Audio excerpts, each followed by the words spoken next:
اور ہم ہی نے انسان کو پیدا کیا ہے، اور جو خیالات اس کے دل میں گزرتے ہیں ہم ان کو جانتے ہیں، اور ہم تو رگ جان سے بھی زیادہ اس کے قریب ہیں۔ جب وہ کوئی کام کرتا ہے تو دو لکھنے والے جو دائیں بائیں بیٹھے ہیں لکھ لیتے ہیں۔ کوئی بات اس کی زبان پر نہیں آتی مگر ایک نگہبان اس کے پاس لکھ لینے کو تیار رہتا ہے۔ اور موت کی بے ہوشی حقیقت کھولنے کو طاری ہو گئی۔ اے انسان، یہی وہ حالت ہے جس سے تو بھاگتا تھا، اور سور پھونکا جائے گا، یہی عذاب کی دھمکی کا دن ہے۔ اور ہر شخص ہمارے سامنے اس حال میں آئے گا کہ ایک فرشتہ اس کے ساتھ ہانکنے والا ہوگا اور ایک اس کے اعمال کی گواہی دینے والا۔ یہ وہ دن ہے کہ اس سے تو غافل ہو رہا تھا، اب ہم نے تجھ پر سے پردہ اٹھا دیا، آج تیری نگاہ تیز ہے۔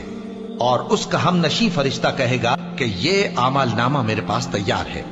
حکم ہوگا کہ ہر سرکش ناشکرے کو دوزخ میں ڈال دو، جو مال میں بخل کرنے والا، حد سے بڑھنے والا، شبہ نکالنے والا تھا۔